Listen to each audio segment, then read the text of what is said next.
Shalom. Call hello Yahweh Bahasham, Yahweh Shai Bahasham, Rakaha Kwadash. Double honors unto the apostles, double honors unto the elder bishops. Salutations to all my fellow laborers doing this work in truth and sincerity, risking their lives and their freedom to do so now more so than ever. The would-be judges, the 144,000, 12,000 men from each of the 12 tribes of Israel, which make up the holy body, the tabernacle of David, as spoken of in Amos, I believe is 9 and 11. All right, who are to be the new ruling class government over all races, over all other people on earth, under the authority of who the world fraudulently and falsely calls JC. His name is Yahweh Shai. The kingdom of heaven will be here on earth, and the government that's going to rule in the kingdom of heaven will be the 144,000 judges, all right, using the word of the Lord as the authority. That is the constitution, the government, and the law. All right, which will be established here on earth. That's, as the Lord's Prayer says, on earth as it is in heaven. That's when it happens. And it will be enforced by the Israelites. And to the rest of the scattered Israelites, the scattered elect of the Israelites, not all the Israelites, the elect of Israel, that are scattered around the four corners of the earth, among the heathen nations that have the appearance of the heathen nations. All right, this is not a black thing. Is an Israelite thing. The Lord's going to gather them up from those places they were scattered to. Right? And to the few Akwaf, meaning the sisters that are listening and learning, I say Shalom. This is your brother Malcolm from the branch of the Great Millstone here in Chicago. Right? And here you have another brown man calling himself black, referring to his people as black. Like I was watching the field, man. That dude, oh boy, from the African diaspora. All right, Africans, you know, the diaspora didn't come from Africa. The diaspora started in Western Asia, just above Africa. All right, the Israelites, many of them fled into Europe, and many of them fled into Asia, including the portion they call Europe. All right, that's why it's called Eurasia. All right, Europe sits in Asia. And a huge amount of them fled into Africa. All right, so it's not an African diaspora. Africans are a different swarthy people, a different melanated dark people. We're not the same people.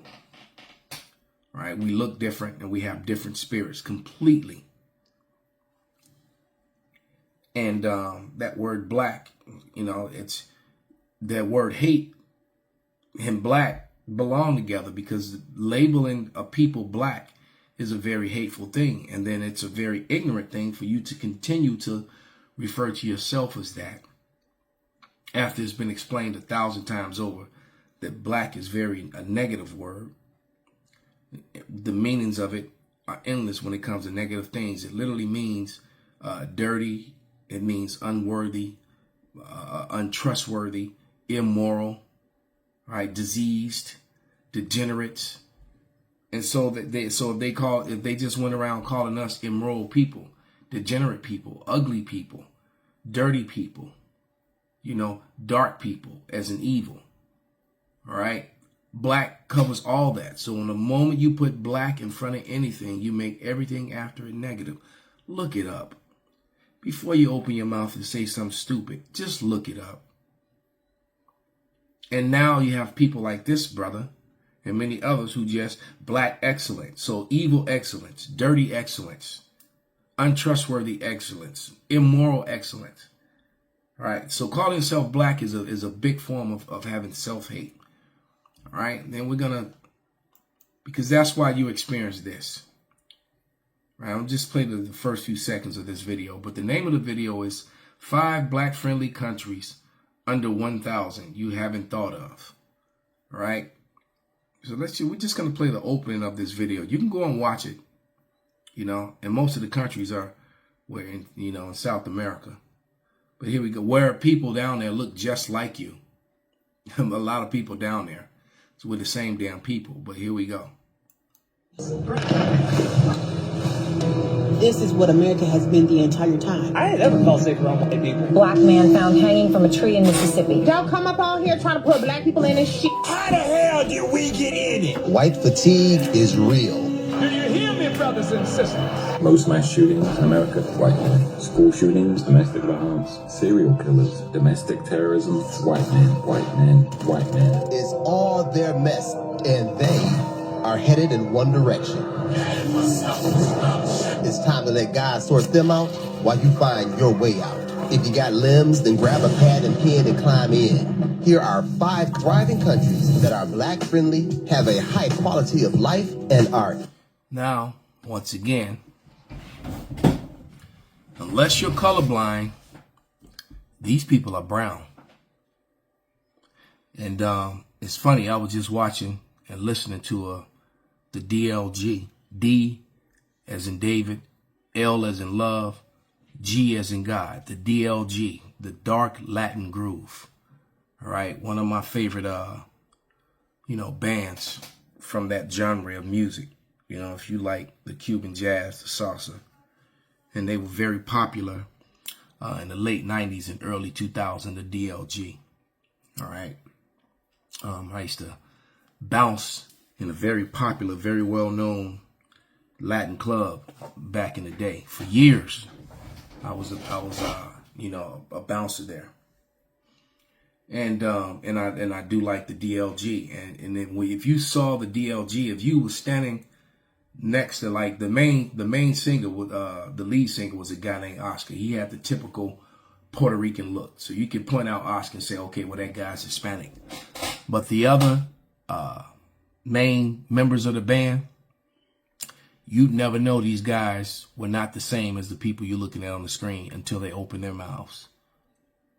And when I say not the same, I just mean in the language that they speak, because they're all Israelites. You have to understand that. So you can't take, the guys. I should have, this is all through the spirit. I could have just even put the DLG, put their images up, so we can put them side by side in comparison. All right, and how you would call, oh, well, these people are black, these people are Latin. You see the stupidity in that? All right, Jake doesn't want to acknowledge the biblical standpoint, and so let's get a scripture. Let's go to Ezekiel 35:5. And it reads, because thou hast had a perpetual hatred and hast shed the blood of the children of Israel by the force of the sword in the time of their calamity and the time of their iniquity have had an end. All right. Therefore, as I live, saith the Lord power, I will prepare thee unto blood, and blood shall pursue thee. Since thou hast not hated blood, even blood shall pursue thee. And that's where we are now, because the Edomites are still shedding the blood of the sons and daughters of Israel. And now we can see that the end is manifest. So the Lord is preparing them unto blood. The more blood they spill, the more heinous acts that they commit, the closer they are to their own destruction. And they're only being allowed to destroy the 2/3 of the Israelites that they're killing are mainly the 2/3 of Israel who are already marked for death. It's the destiny and the punishment of the 2/3 to die grievously here. That's their punishment for turning their back on the Lord and turning their back on their people. Salakia. I need to close this shade. There we go.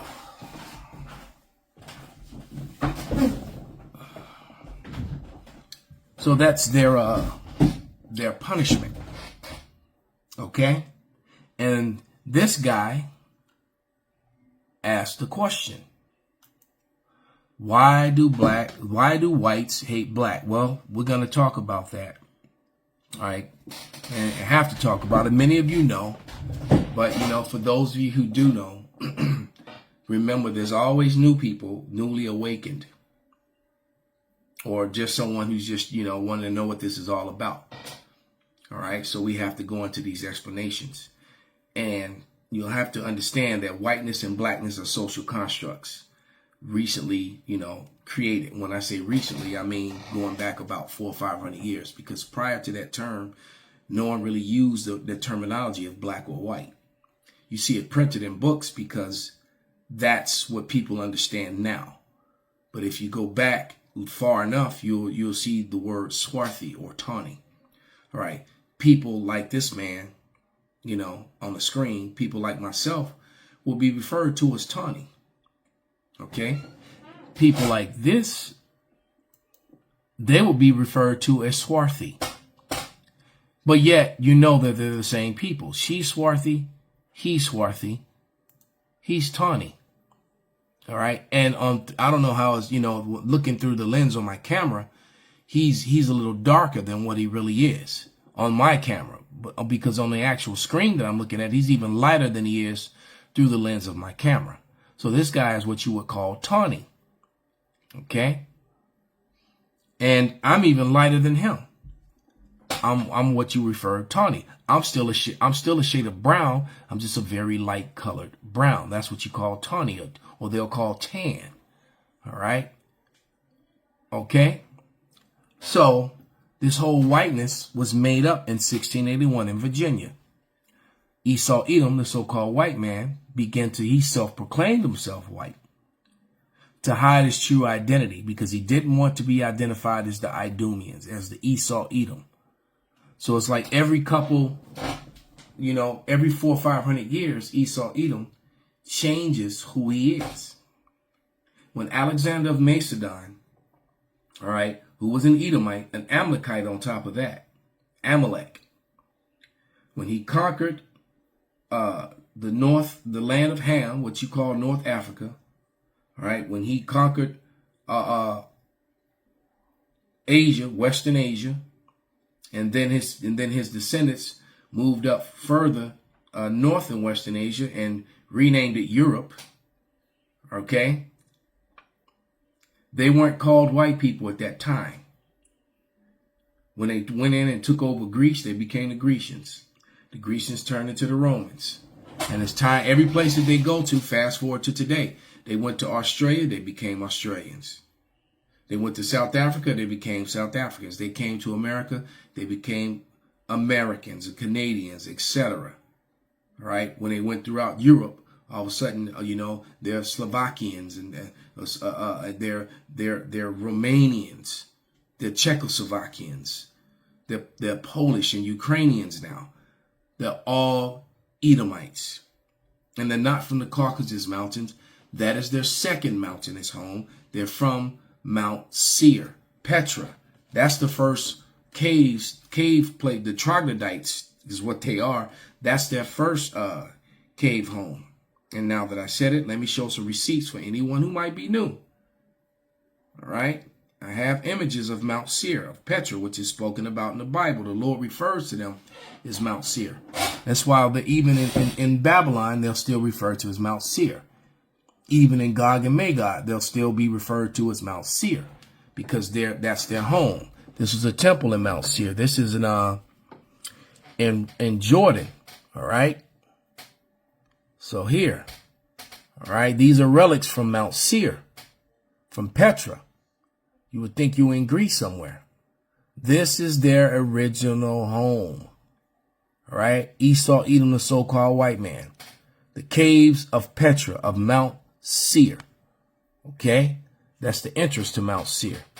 You can still see that they built after Mount Seir when they went into to Western Asia, Northwestern Asia, the portion that they call Eurasia now. They started building like that. All right. They still built like that to this day. The court buildings, you know, their museums.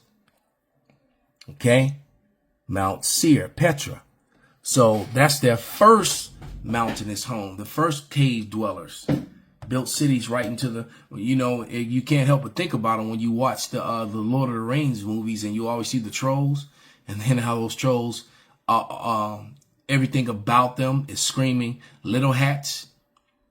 And then the way that they build into the mountains and down into the, you know, into the caves and stuff. Yeah, that's the true nature of Esau. Okay. So now that we've cleared that up, this guy asks why, you know, Esau Edom hates Jacob, the swarthy people. So why the pale people who were born red, then the first came out red all over like a hairy garment, that's in Genesis 25th chapter, hates his melanated brother, Jacob, whose color wasn't described because he came out like everybody else. The rest of the world was swarthy or tawny. Esau, Edom was the only people that came out red. That was the mark put on them, which was the mark of Cain. The mark of Cain returned with Esau, Edom, because Cain and Abel were Esau and Jacob through the spirit all over again. I have a question. Why do whites hate blacks generally? So I use the word generally because I'm not speaking or asking this question from an individual perspective, because I'm not asserting, nor am I asking whether every white person hates blacks, but whites generally, whites holistically, whites as a whole, white society. Why does white society, why do whites hate blacks? Now, for those of you who will deny that it's true that whites generally hate blacks, the proof is in the pudding. There's no way to deny it. So hang around. I want to talk about that for a few minutes.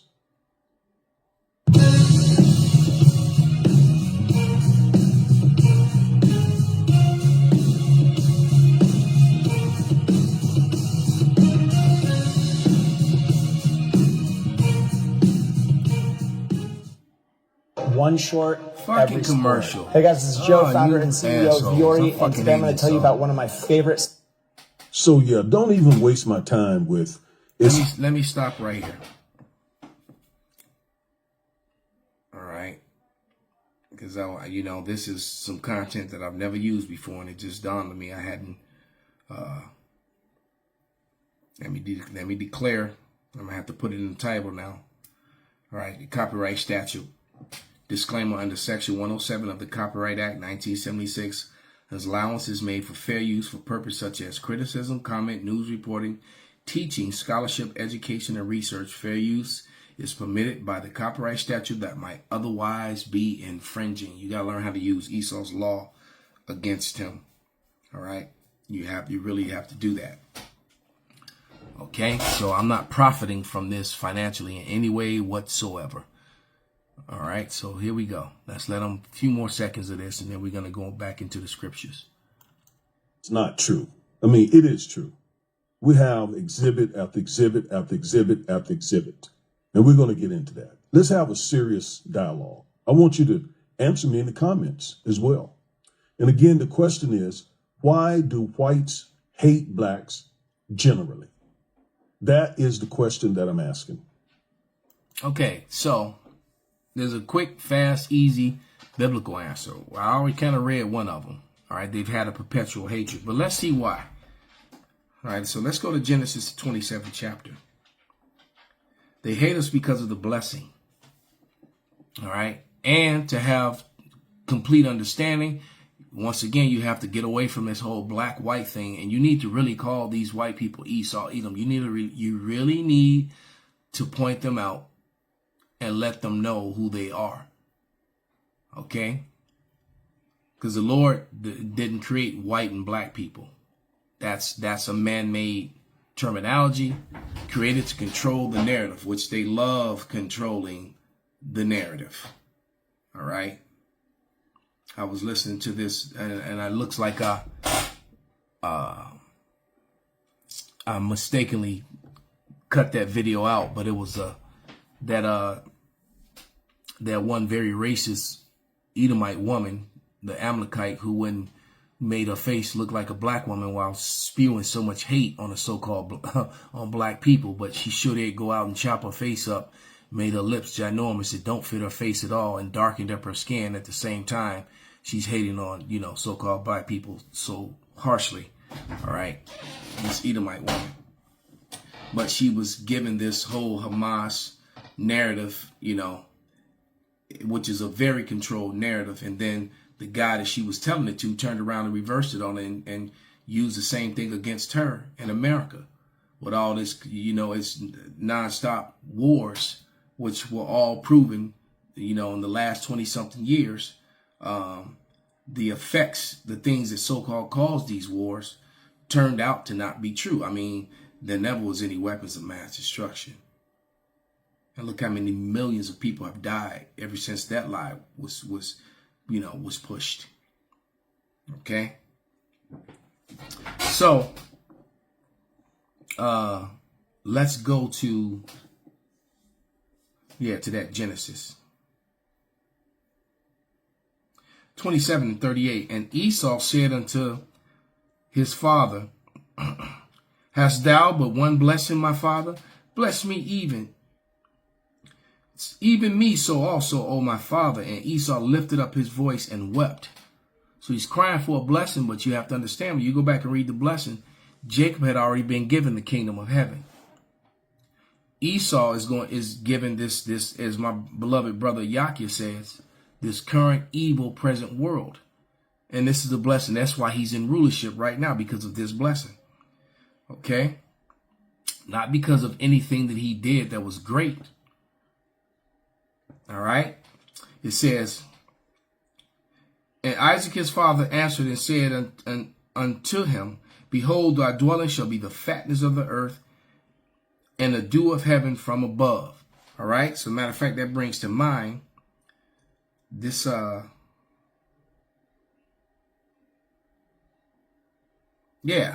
play this real quick.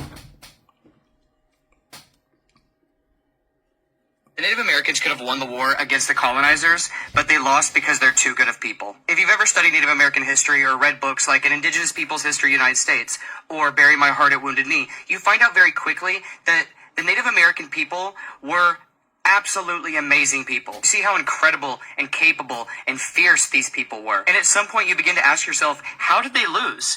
Especially when they won so many battles against the U.S. government. And every time the government would lose, they would ask for peace, they would sign a treaty, and then immediately break that treaty. But when you see how many battles the Native Americans won against U.S. soldiers, you just have to ask yourself, how did they lose? And the reason is because they were too good of people. Because even though their warriors were better than the U.S. soldiers, even though they were better strategists than the U.S. soldiers, the reason they lost is because they don't have evil in their heart. They didn't have hatred in their heart. They wouldn't resort to dirty... We'll stop right there. He said they wouldn't resort to dirty tactics like starving children and killing off the food source and that whole sort of thing, when Esau, Edom does. But what it comes down to, it wasn't that I used to ask that same question as a kid, learning history. What he said, I used to ask that question as a kid. How did these people take us down? And then I would watch boxing and combat sports. You know, when I was a kid, you know, Ali was champion. You know, and all these great, you know, Judite boxers, you know, Southern Kingdom boxers, in the heavyweight divisions, and in all the middle and lightweight ones, you know, Northern Kingdom champions. And I'm just thinking to myself, man, these black and Hispanic men, so-called, these native men, Benedict Uquedes, you know, the kickboxer. I'm like, man, how these guys are just champions, just badass. And I'm like, how is it that these weak, pathetic men looking at basketball and football, the dominating force on all sports was the so-called Negro and Hispanic. Look at baseball, you know, and soccer.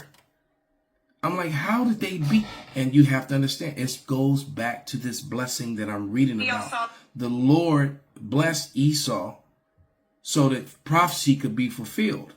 All right. This is why the Lord elevated Esau. He didn't elevate himself. It's the same way the Lord is bringing Esau, exposing Esau and bringing him down. And the Lord is going to bring Esau down. All right. We're not going to do it. The Lord is going to do it, but he's going to give us the power to rise up and have a hand in it. Okay. But it's not our doing. All right. But it says, and so back into Genesis 27:39, and Isaac his father answered and said unto him, behold, thy dwelling shall be the fatness of the earth and the dew of heaven from above. And by thy sword shalt thou live. And thou shalt, and it says, and thou shalt serve thy brother, and it shall come to pass that thou shalt have the dominion, and that thou shalt break his yoke off of thy neck. So Esau was given the blessing of the sword, weaponry. and he would live by that sword. Meaning, if you living by the sword, that means you going and you deboing everybody. You making them check they shit in. I need this land. I need those horses, these sheep, these goats. I need all that gold. All right. Run that shit. And that's how Esau lived. He was given the blessing of the sword. And the Lord is the one that set it up. And the evils have to be multiplied, as it tells you in the book of Maccabees. When Esau, Edom got dominion in the earth, the evils and the wickedness spread throughout the earth. The Edomites are evil, wicked people. And then it says, right, and Esau hated Jacob because of the blessing wherewith his father blessed him, because Esau's rulership was temporary. That's why it tells you in the book of Revelation, the dragon that was wounded and shut up for 1,000 years. So that 1,000-year period from the time that Rome fell, the Negroes ruled the Byzantine Empire, the Holy Roman Empire, whatever you want to call it, ruled that portion of Asia that they now call Europe, and there's evidence of their bones and the relics. Remember the when Putin exposed those icons from Russia of early Christianity before they were whitewashed and everything was painted white. All right, that 1,000-year period that they were on the bottom, and they came back into power doing what? The Renaissance. Okay, and when they came back into power, what they did to ensure that you would never rise up again, or at least that was their hope, was they took away your Israelite heritage, claimed they were the people of the Lord.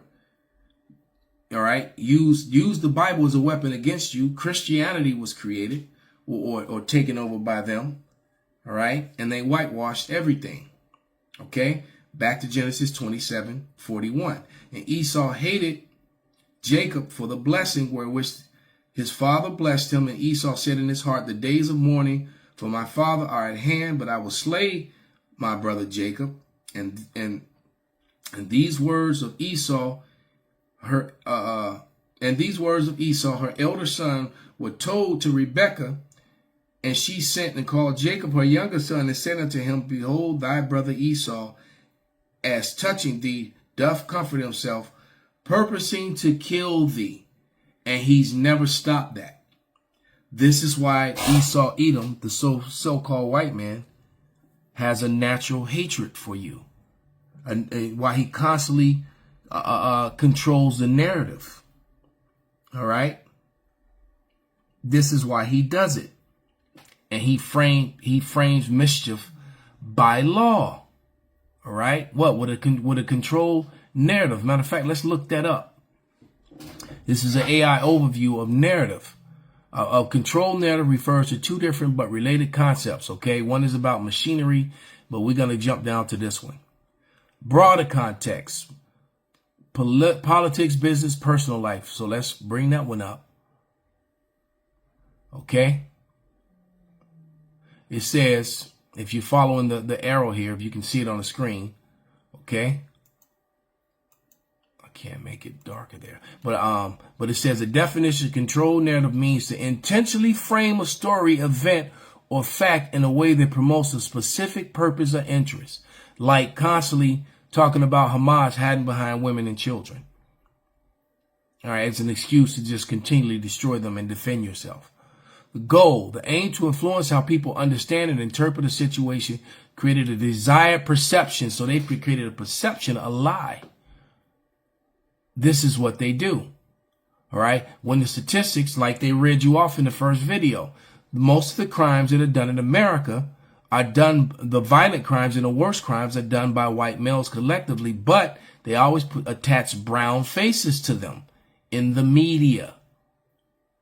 This whole pushing the narrative that they got to take back the cities and they're so violent right now. It's all a lie. Violence is down in all major cities and the city. So they're using ICE to go after the Northern Kingdom, and they want to bring in the military to go after the Southern Kingdom. They're descending upon Jacob all over again, fulfilling yet again Jeremiah 50:33, where it says, both Judah and Israel were oppressed together. Okay, how it's done. This can involve provocative communication, key messages addressing misinformation used in media, and creating compelling content to shape public opinion. They do this daily. daily, nonstop. All right. They use lies and deception. The Bible tells you, and this is Psalms 94 and 20. It reads, shall the throne of iniquity have fellowship with thee, which frameth mischief by law? Frame. They set you up, they lie. Okay? Matter of fact, let's look that word up, etymology online of frame. Okay? Etymology mean basically breaking down to meaning the truth in words, the true meaning of words. All right? That's something that, you know, we've learned from the apostles and the elder bishops, the importance, you know, and I don't think anyone pushes that harder than Apostle Gabar. It had the importance of looking up the meaning of words. Okay? But this says frame, Old English, to profit, a helpful, avail, benefit, frame. All right? We want to go down to this one. The second definition, a sense of focus in Middle English from the make ready, to prepare timber for building, meaning purpose to devise or test it. The criminal slang sense of blame an innocent person is probably from the earlier sense of the plot and secret. All right. So this is what they do. They frame mischief by law so that they can blame innocent people, that they can blame Jake. All right. From the meaning, fabricate a story with evil intent, which is the first attest. So these black cities, they're out of control. These gangs, they're talking about Trinjay Aragra on 75th Street. And it turns out that the building was going under. So they did this to, you know, to get out of making payments and things like that with the bank. And then, you know, and there is no Trinjay Aragra activity going on in that building whatsoever. That building sits right in the middle of Lakeside and Terrortown. The gangs there have their place on lockdown. Ain't no Trinjay Aragra there at all. That is a fabricated mischief framed by law, a controlled narrative that they're using as an excuse to savagely treat these people who are led in here by the masses so that they can do this, so they can proceed forward with these plans to lock down and create terror and mischief and chaos. It was all a plan. We're going to flood the same thing they did in Europe, all right, and Eurasia, by destroying Yemen and all them different Arab countries. And then those people, after their countries were destroyed, flooding into Europe. Now they have the same excuse to lock down, control, and gather these people up. They framed mischief by law. Okay? And the Lord is coming to deal with them. And all this is over the... Matter of fact, let me read two last scriptures and we'll get ready to wrap this up.